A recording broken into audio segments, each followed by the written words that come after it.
Hey guys, we're back.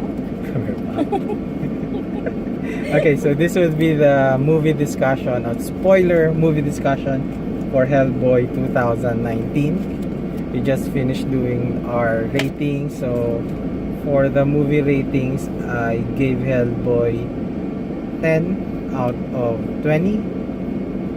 Marlene on the previous You rating. gave it 11 because you have a bonus point of Oh, 2, 3, 2, 2 plus 1.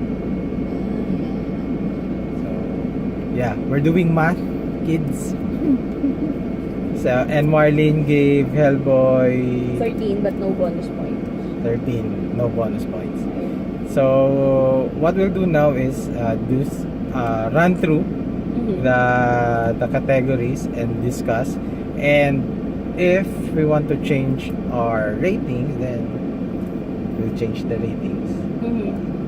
If we convince each other that there's something worth changing.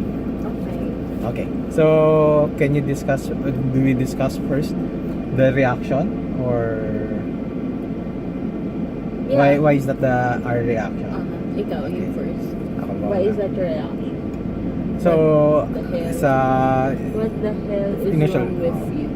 So yun yung initial reaction ko. So what the hell is wrong with you?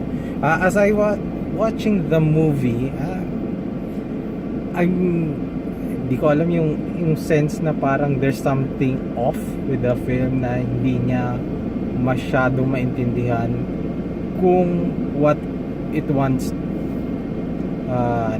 kung anong, kung paano niya i-deliver yung film. So sometimes it's a horror film. Well, it failed as a horror film. It failed as a an action film. Fantasy. For me. So, yun parang it's little entertaining, but bakit parang paminsan I feel may kulang. Yun lang sa akin. Sa'yo. Ano yung ano mo? That's my first reaction. Bakit yun? Because I felt that it's somehow trying very hard to meet the standards of the previous Hellboy movies. I'm trying to overcompensate. And because of overcompensating, it felt somehow that it was incoherent in the direction of the movie, or the plot is everywhere. So they don't really know what direction they're trying to go. Okay. I know that the main reason, or the main objective, is that to pose Hellboy as somebody na yun nga, may parang, what do you call this,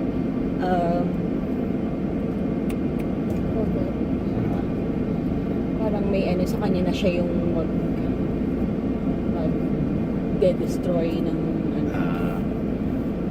and parang alam mo yung may ano siya, may conflict within himself, pero hindi ko masyadong makita yun sa movie. Okay. Yeah, you're right. Sige. We'll run through those sa sa category. So first up is yung story. Why did you give it a 4 then? Because I felt na gusto ko sana yung story na gusto niyang at that time. Pero I changed my mind. You're changing. Ano yung So, go part, diba? Yes. So, gusto ko yung story na gusto niyang i-tell sa audience.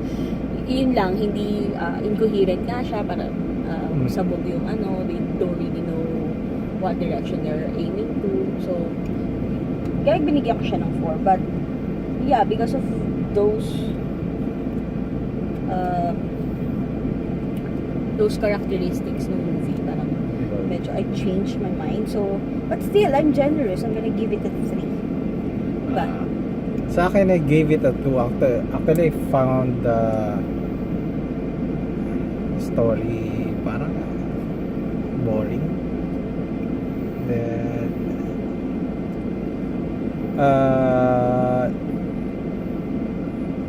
parang it did not give anything new. Kumbaga, na Okay. diba? Yun na sa akin, parang very simple na the story was not that captivating. Okay.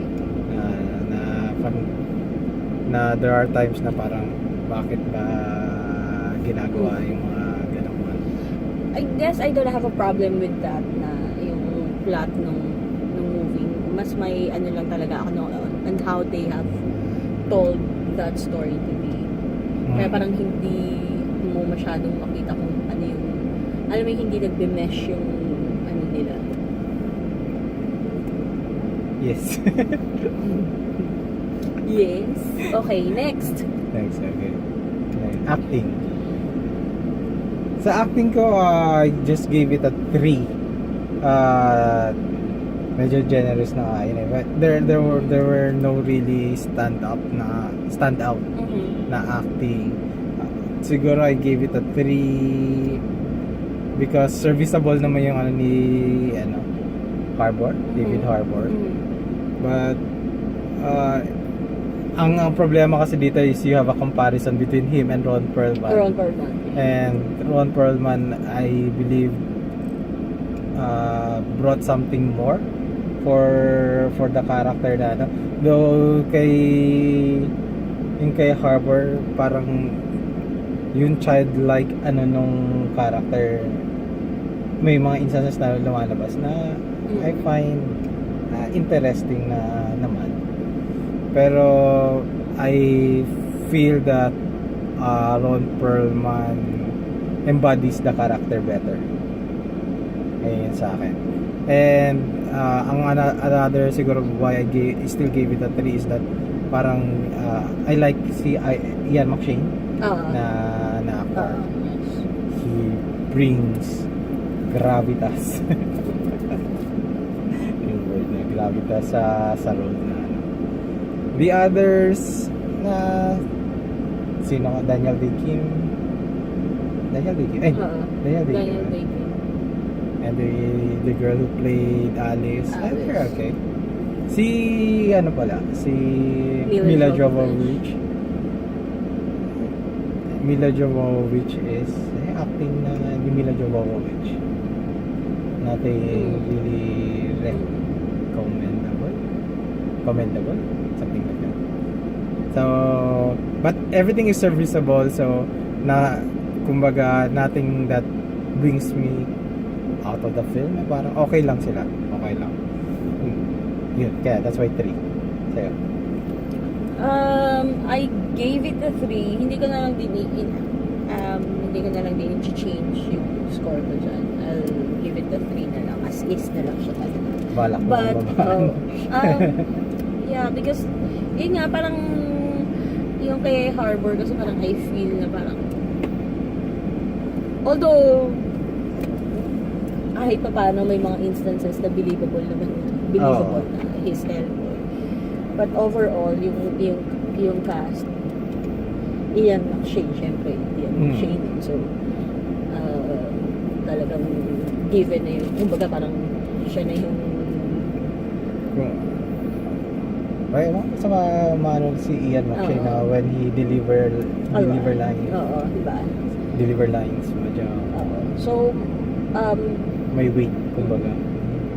may problem there kasi is parang the other casts, the other actors ng movies, parang medyo may pagkapilit pa yung it doesn't flow naturally. May problema din ako dun sa accent ni Daniel Day-Kim because lumalabas yung ano niya, yung American accent. Hindi natural Siguro dahil flowing yung kanyang British accent. So most of the time, nanonotice mo pa rin yung American accent.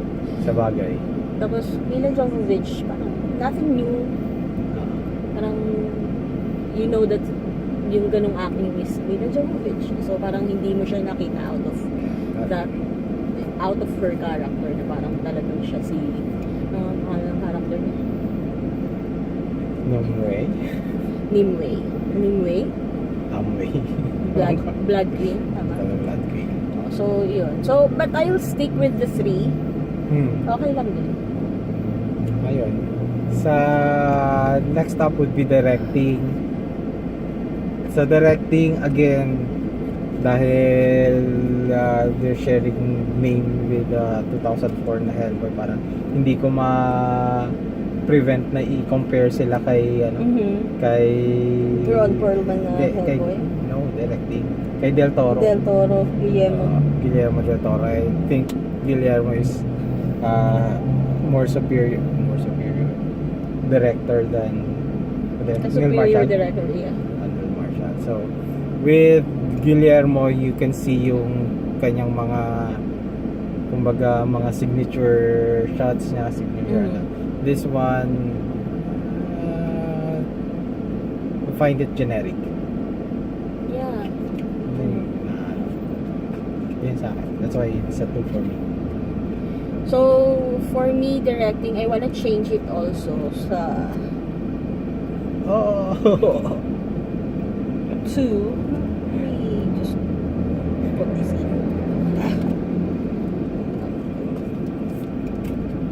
Okay. I wanna change this directing to 2. Yun nga, parang like what I said, parang it's the director's job to make sure that the movie comes along together. Parang solidified and meshed. And may instance na lalo na yung lumabas yung mga monsters na parang I felt that the director is parang nagkakapikat kay Guillermo. Yeah. So parang sa bagay. But because of it's the same it's the same source material. Though even though na the same, pero mas makita mo pa rin yung ni Guillermo on how he creates yung mga creatures niya in comparison to dito though what I believe is that this one is more faithful yata sa comics than Guillermo, because Guillermo is more on his own personal and how he creates yung kanyang creatures yung sa kahit hindi sa Hellboy niya na movies, parang ibang movies niya. Yun. So last stop would be everything else. Everything else. Yun sa sorry, you first. Ako? Ayun. Again, parang nothing special, especially with the creature designs na because this would be a heavy CG or character na heavily made up or puppetry na so I did not find anything though yung Baba Yaga was creepy na ayun pa parang I guess they really tried to push yung R rating nila na kaya sometimes I felt unsettling yung mga in which na parang yung the previous 2 Hellboy did not really need those and I've still found those entertaining na dito yung mga yun nga bones, yung mga pula, yung face ripping off na siguro merong mga characters that will benefit sa ganon, but I don't think Hellboy is the one na yeah. Kasi purely CG naman yung mga characters, so you don't really need those na di ba core elements na ewan ko, just for me. Ikaw? So, I gave it a 3, but I wanna change it to... Baba na naman. Oo. Kawawa naman si Hellboy. Bumaba Sige, na. I'll explain later. Bumaba na siya masyado sa score mo. Tcharam! I'll give it a 2. I'll change my mind. I'll give it a 2. CG, parang may mga, ang daming instances na halatang CG siya. Especially At this during... day and age, parang hindi na parang hindi siya acceptable. Hindi na siya... So, lalo na yung scene na nag-fight siya with the 3 giants. So, talagang kita mo na CG yung... Ano ba ba? Sounds, nothing caught my... Sa sound, even parang song choices, walang masyadong ano.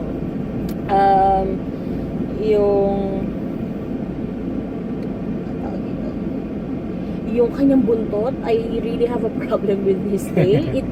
Alam mo yung parang ano lang siya, ano lang. Kasi yung previous na Hellboy movies, di ba? Gumagalaw yung buntot niya na I don't remember an instance na gumalaw yung buntot ni Hellboy dito. Tama. Parang, Hindi mo rin na-notice, di ba? Na-notice ko na limping lang yung... Oo, limping lang yung buntot niya. Diba? I was looking sana na kahit pa paano may movement din yun. Kasi that's part of him. Di ba? Ano pa ba? So far, yun yung natatandaan ko na parang ayoko dun sa mga ganun na... Ayun nga, yung sa CG monsters. Okay. So, hindi. Sige, last part dun sa bonus, wala. I did not give it anything. So I will not change that score. No bonus pa rin. Sa akin parang medyo awa na lang yung kay because kahit pa paano I'm a little familiar with the Hellboy lore, and yung lumabas si Lobster Johnson is something na for the geek in me was that's okay. Okay. But even that was medyo pilit na rin niya kasi I think nilabas din nila sa TV spot or but Lobster Johnson being Thomas Hayden Church, I think that's a plus sa akin. Thomas Hayden Church. But all in all, sa consensus, I just didn't feel Hellboy na kumbaga I really don't have that excitement for the film. I went in watching tawag dito, wala masyadong mataas na expectation about the movie. Pero even that, hindi pa rin ako na parang yun, I just feel meh about the movie na parang just the reaction. Parang wala talaga siyang inaano sa akin na emotion about the film. I don't feel connected with the characters. I don't feel na parang any risk na sa kanila. Ewan ko. Ayun. So final score mo would be 10. 10. Lagay mo dun. So parehas na tayo 10 points. So 10 points. Kanina mataas yung Hellboy mo. Ngayon bumaba na siya sa 5th place na si Hellboy mo. Yes. So my number 1 would still be Shazam, followed by Bumblebee, and then third would be Alita and Captain Marvel, and then the last one would be Hellboy. Kasi I feel na kahit pa paano parang I will still enjoy watching Captain Marvel versus this one parang it will take some time before I'll rewatch. I'll rewatch this movie. I don't think I'll rewatch it. Parang mas pipiliin ko pang i-rewatch yung kay Ron Perlman ng mga Hellboy.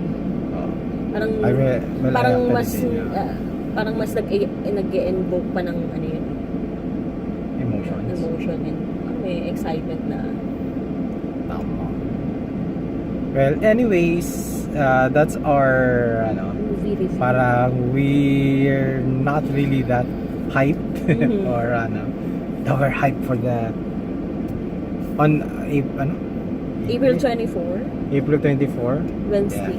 Hopefully, mag-change na yung We bought our numbers namin tickets dito.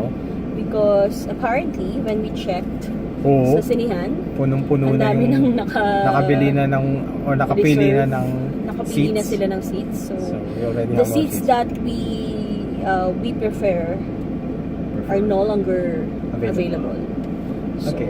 but Okay. we still get parang something nicer seats pa rin naman. Pero Siguro that yun na would lang be- yung do you think may chance na Avengers Endgame will be toppling our number 1 spot? I am very excited for Endgame. So, yes, I am rooting for Endgame. Of course, that's a no-brainer. Yeah. For me, I'm I biased. do, Sige, ganito na lang. I am biased. That's Endgame. So, yeah, that aaminin ko na ano. so siguro biased ako. sa akin, I feel bad if bababa si Shazam, but all in all, I think Endgame will deserve the number 1 spot. Yes. If But the I will movie still is give good. it an honest review pa rin naman. But We at always this point, do naman, honestly. but at this point in time, syempre, parang sa puso ko, number 1 ang Endgame. Ang ano rin kasi dun is the excitement for the film Correct. Diba? Unlike dito sa Hellboy, hindi nga natin Hindi mo nga alam na may mag-showing na siya Oo, diba? akala ko nga Netflix lang siya ilapapalabas, di ba? So, I was the only one who Ikaw lang yung nagsabi sa akin na Nakaalam palabas na. siya sa sinihan. which is O, evident sa sinihan na pinasukan namin Kasi dahil dalawa lang kami. kami lang dalawa. Dalawa lang kami sa loob ng sinihan. So, But yun yung plus anyway, na. it's weekday. So, ano pa rin naman. Pero, kahit pa paano, it's not a family day na parang it's not weekend. really, the most of movie the is not a people- family movie. Sa bagay, it's not a family. But I mean, syempre, compared to weekends, maraming tao sa mga malls, mga, di ba? They have more time to watch movie. So, okay lang din naman. Okay, so I guess that's it. But if you are Ano? going to compare it to other movies like yun nga, Shazam and Captain Marvel, kahit weekdays, Oo. di ba? Yung Shazam na tayo, merong ano di ba? Mm. Saan ba tayo na? Kasama na natin si Moon nung Yay! first Shazam. Then So, there were we watched sa ano? Sa Vista Mall na ba Basta tayo? yung Shazam. Okay. Okay. So, yun. So, we're running 22 minutes. 22 minutes sa discussion. Okay. So that's, I guess that's it. That's it for us. Talk Thank to you guys again for joining us. We'll talk to you again in Endgame. after we watch Endgame. Endgame. So, we're hyped up, excited. See you. Bye. Bye.